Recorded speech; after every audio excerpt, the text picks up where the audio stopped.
Hello and welcome to this edition of Velocity Kinetics. Today's edition, I'm pretty annoyed, and the ongoing saga of this will continue, and I will fill you all in now as to what has happened.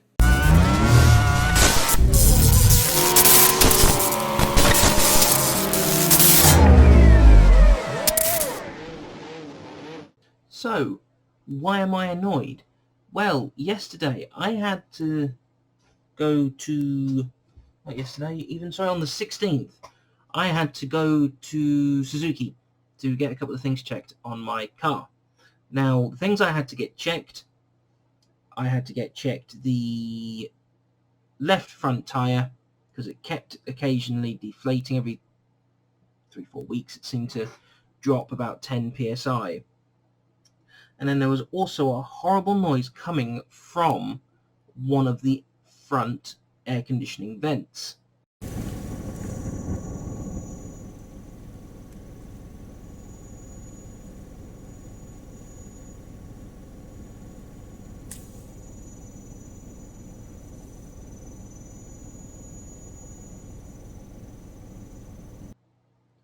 I was also going to see what I could do about potentially replacing the car. Now, I know I've said I was going to ride it out to the end of the finance potentially, but because the car is no longer on sale, I was just more trying to see where I stood. I believe I went in pretty certain the car was in negative equity. I more wanted to know just to what degree, what could I have possibly done if there was an option, or am I 110% committed through choice or circumstance to keeping the car to the end of its finance. So off to Suzuki I went.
I get to Stoneacre.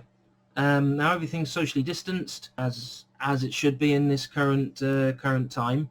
Little odd, not as in they've done anything wrong. It's just still hard to get used to things being laid out that you go in a designated area, you got to wait and things, and put on your back your hands before you do anything.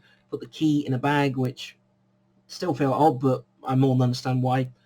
Explained to the girl on the service desk what needed to be done, and then she took it off and took the key off and me and did what it needed to be done.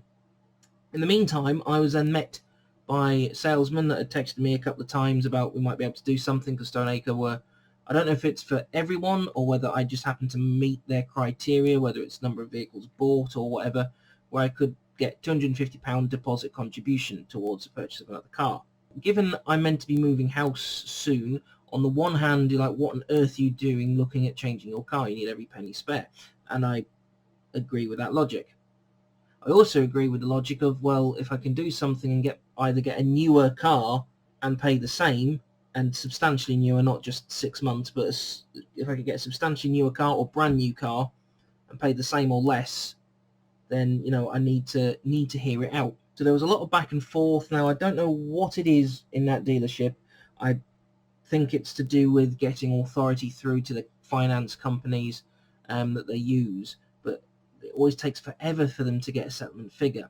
I don't know whether that's Stoneacre, I don't know whether that's Suzuki, I don't know whether that's cars in general, because obviously my own experience is Stoneacre, Suzuki. Obviously the guy probably went as quick as he could. Probably could have gone a little quicker, but for the most part he wouldn't have delayed, because the more they delay, the more annoyed you're going to be by the time they come back and go, yeah, we can't do anything. But anyway, he got the settlement figure. They went through a few figures. Now the big issue is, remember the video a little while ago I did called Bye Bye Baleno, or Buy Baleno?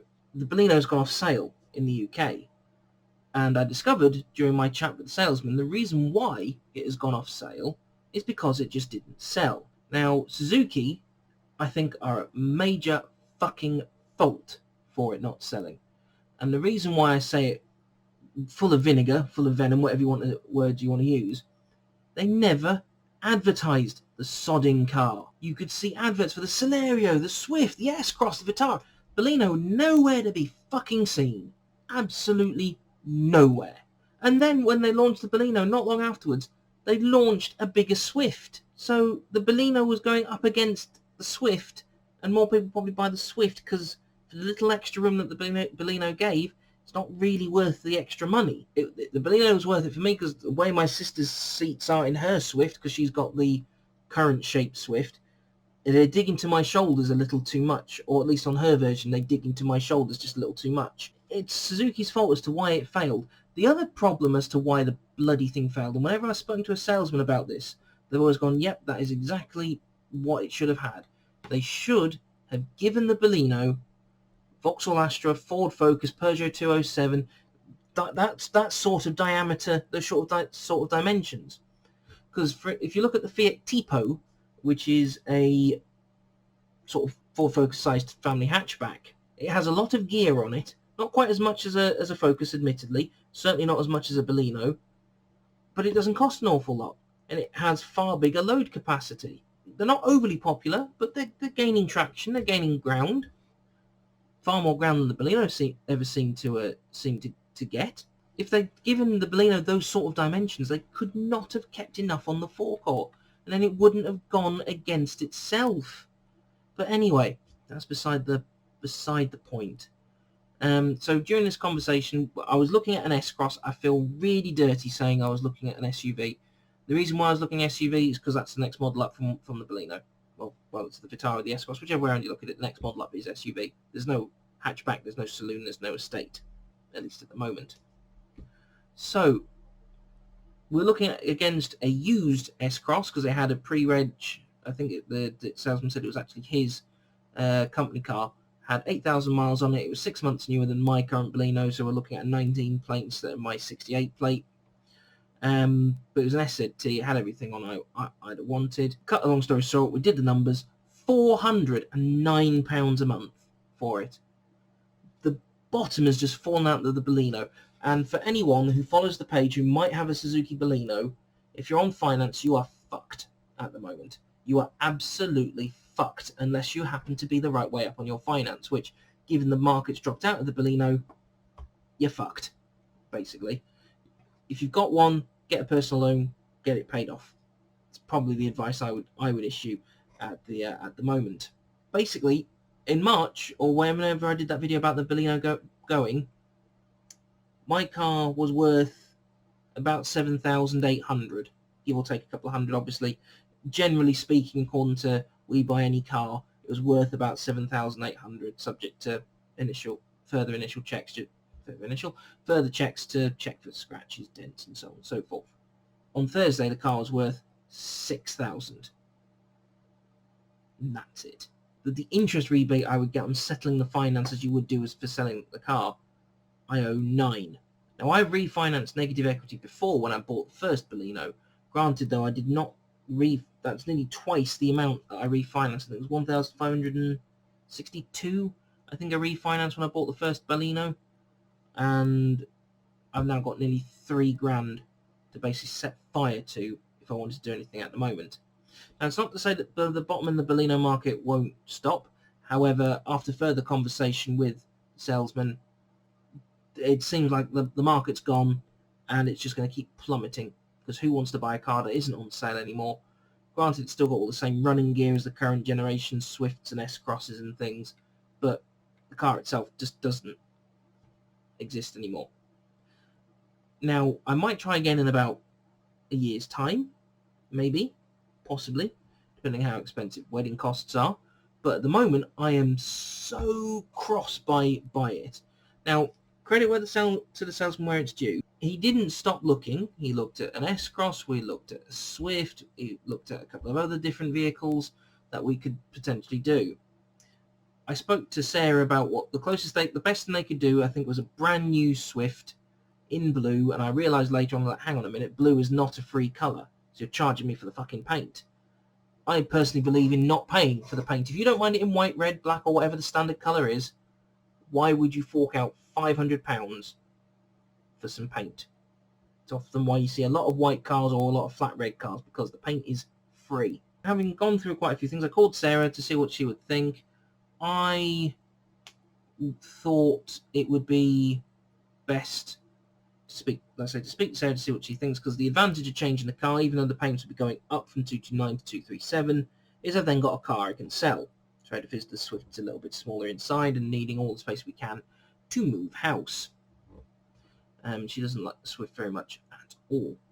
The new Swift, that is. She said no. I said, look, you're gonna have to. I said to the salesman, you're gonna have to do something better. If you really want it, you're gonna have to do something even better. Now, this experience with this back and forth has taught me one thing. I am not listening to the first offer that they give me anymore. Because when I said I can't do that, they miraculously somehow shifted the payments. And I don't quite understand what they've done. I'm not listening to those anymore. But he was gone away and looked at a few other things, like, for instance, they've got a Focus in stock at another dealership that could have potentially come in line with what we need, and a Focus is quite a big car. And I said, look, I'm open to any vehicle. I just don't want an SUV, a Citroen, or a Peugeot. That's it. As far as I'm aware, he's still looking into it. Chances are he won't reply and come back, because I just think I can't do anything, and I'm so annoyed by it. Now, this bit isn't a dig at Stoneacre, because they have to deal with what the value of the car is, because even if you went to a third-party place like We Buy Any Car, which I've confirmed it is only $6,000, because I thought this morning, like, I'll just have a quick look just in case, because if they've undersold it, then I can be like, try again, mate. But nope, $6,000 on We Buy Any Car, which is probably what they do their referencing off as well. I'm so cross that I've got a car I can't do anything with.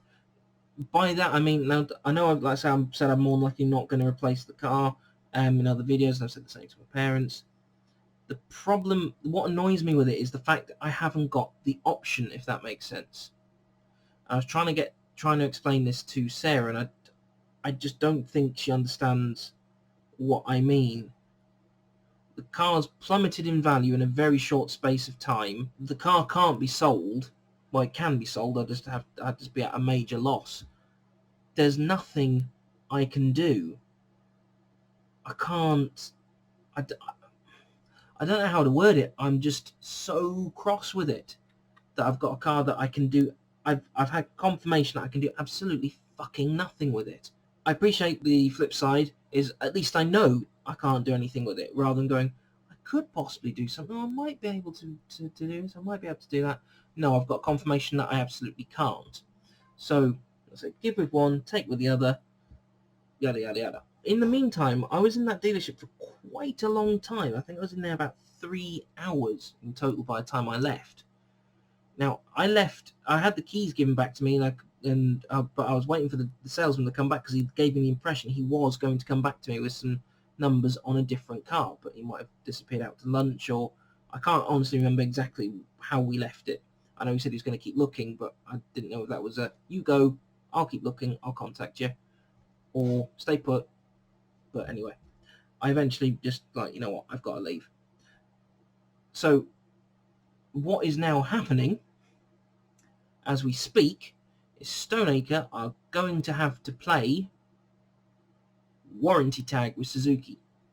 They've gotten to the bottom of that whistling, or what they think is the bottom of the whistling. Essentially, it's the motor in the air conditioning unit on the left-hand side, which, I mean, I don't know what the car's like underneath. I've never seen underneath. Besides, when I've driven the car over with the GoPro, that's not looking specifically at how to do work. But if I understand the scale of the problem, half that car is going to be dismantled to fix the problem. Jesus Christ, and I appreciate it's maybe not a part that they have in stock, but fucking hell. I've now got to go back again. I've got to now potentially get more annual leave again to deal with the problem. And the other issue, like I said, they show me I get a video every time the car gets looked at, so I'll probably insert it here.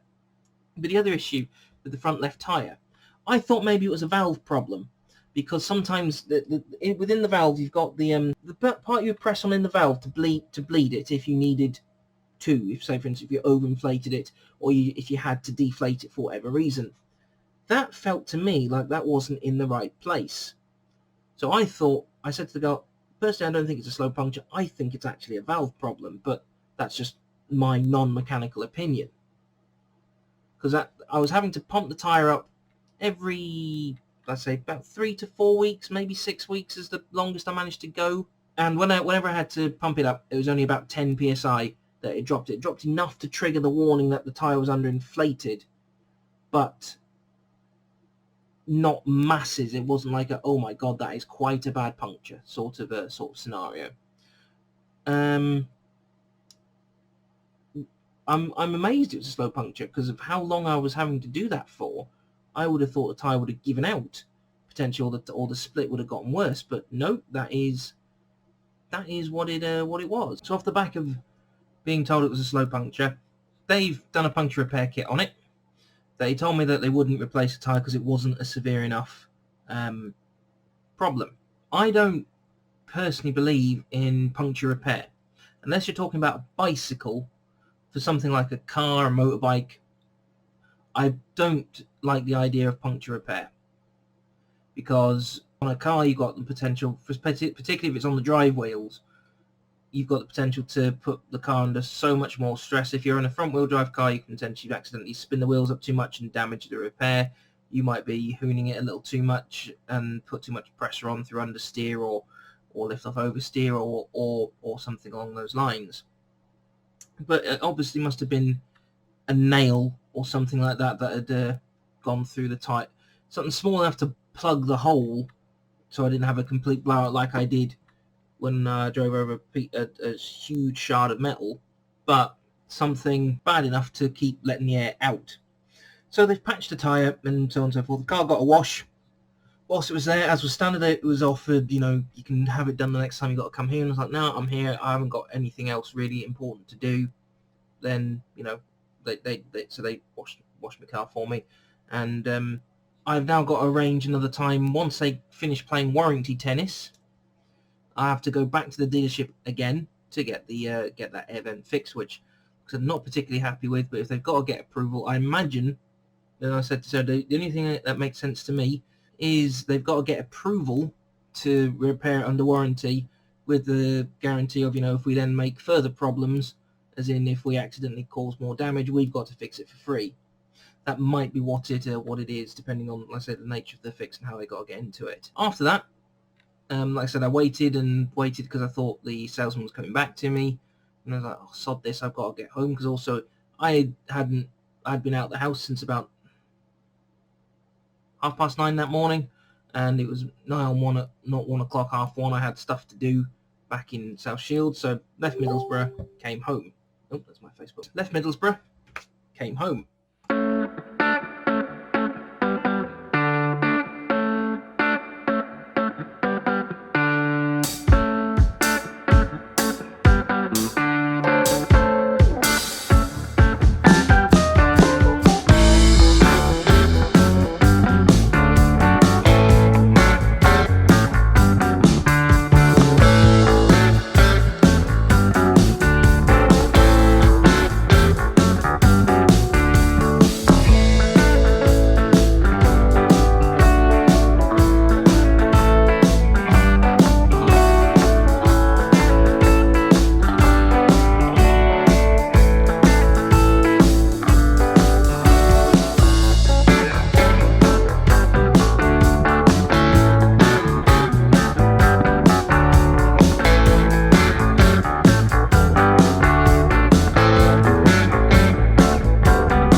shields. Got a couple of odds and ends I have to do.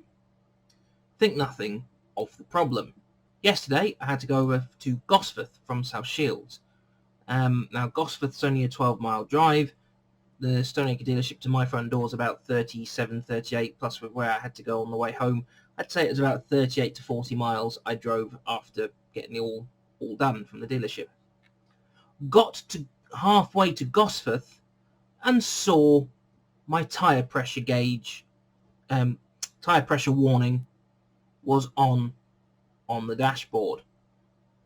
Again, I was quite concerned because I hadn't heard anything go bang, and understandably, as anyone who's watched a lot of these or followed a lot of the posts that have gone up, got a bit paranoid after that after the big blowout that I had on the left rear. Got to Gosforth. Sarah went in to getting some stuff from her parents' house that we needed, and her brother came out to help me do stuff with the car. When I put my pump on the tyre, I went straight to the front left, because that's the one that's been absolute bastard recently. So I checked that one. 22 PSI. Now, given that I run it at 41 under normal circumstances, and all the other tyres on the car were at 41, that is quite a significant loss of air. Now, I did initially give them the benefit of the doubt after I finished pumping up the tyre, because I was like, maybe they didn't fill it all the way back up after the repairs, and maybe they just forgot, because understandably a lot of these dealerships are now overrun with things that they need to get done since COVID. I was told in the dealership at the time, if the fix doesn't work, that they ought to be able to replace that tyre under guarantee or under warranty. And I'm going to argue tooth and nail with them to replace that tyre under warranty, because it's they fixed it, that hasn't worked. So I pumped it up, thought that would be the end of the matter.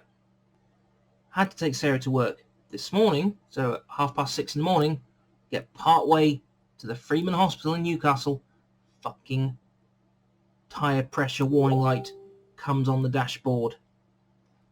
Oh my god, I was livid, to say the least.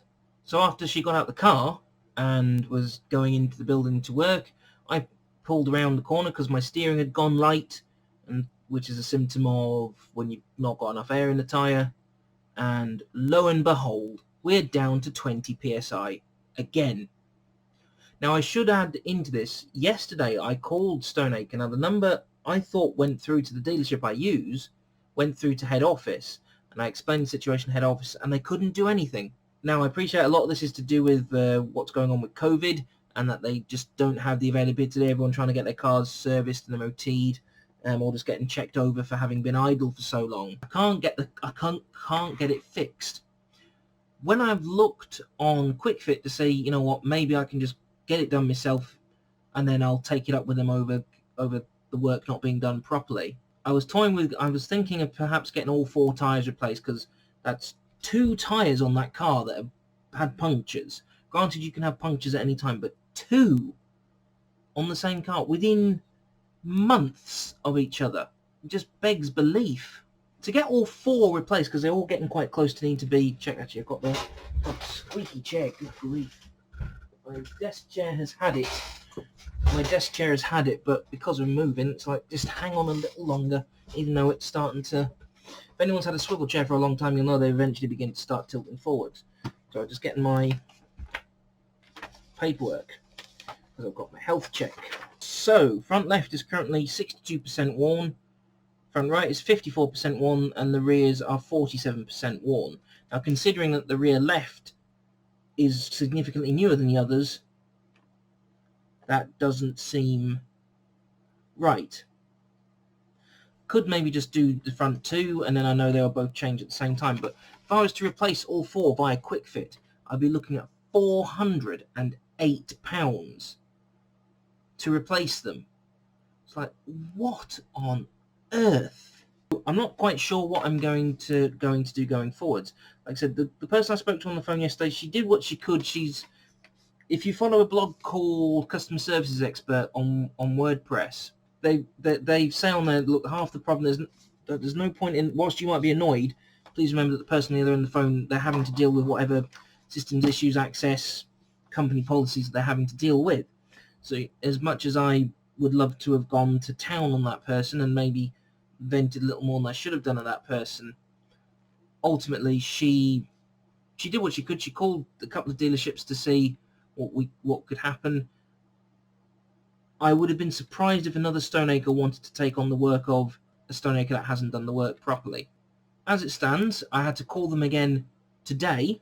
I've had to call them again today, and on the back of this phone call, the car's going back in on Monday morning for 8:30. I mean, I got to get to Middlesbrough for 8:30 in the morning after dropping Sarah off at work, and I've got it's like a weird timing thing, as in by the time I've dropped her off at work and gotten home, it's about 10 to 7 by the time I've done that. But so I'll have time to maybe quickly get some breakfast and things or whatever before having to head off to get that dealt with. But I'm furious with it.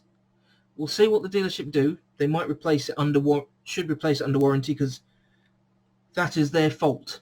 Their patch has failed.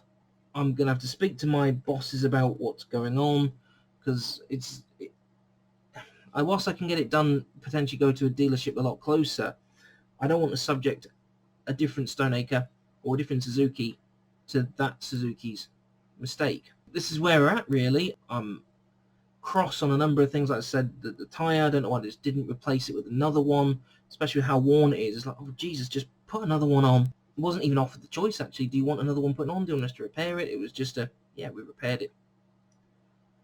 It was that's annoying. I mean, where I stand on the car finance is annoying. Although I've been speaking with a friend of mine, Mikey, about this, and he thinks I could probably hand the car back halfway through the agreement without any negative impact on my credit file and get another car, which I might do. But then, it's an incredible gamble. They might tighten up all the rules and regulations around it by then. But there we are. That's where we stand. That's what I meant when on that status yesterday, when I said, or was it yesterday, or was it Thursday, when I said video to follow. Cross isn't the word. Hopefully we can get some of this resolved. I'm not going to sit there and go, well, the only way you'll be able to resolve this is I want that S-Cross at £200 a month. That's not something they can do. So we'll see where the saga continues with this. But in the meantime, look after yourselves, take care. There is another video coming soon. I did mean to get a video out after the Austrian Grand Prix, before the Styrian Grand Prix. However, because I was trying to do something multicam, I had my phone down there and that up there just to try and cut to 2 different angles. When I watched some of the footage back, one, because I was working at the same time, I kept rambling and mumbling, as in I'd had to bump the audio so much to even hear what I was saying. But because I mumbled it, you'd have just heard a loud grumble, which would have been neither use nor ornament. But also because of the amount of work I had to get done, based on other weeks, usually there's quite a lull on about a Thursday afternoon where I could practically go out for 3 hours and not be missed. That didn't happen for whatever reason, so I just never got the video done. We'll do an F1 video shortly about what's going on, doing a driving standards video soon, and we're going to get started on how to drive, the new series that we were going to do. We might have a bit of blackout shortly though, because as I mentioned, moving house, and it's not like I'm moving to the same area. We're doing a full-on 200 mile plus relocate. But anyway, look after yourselves, take care, and we'll see you in another video.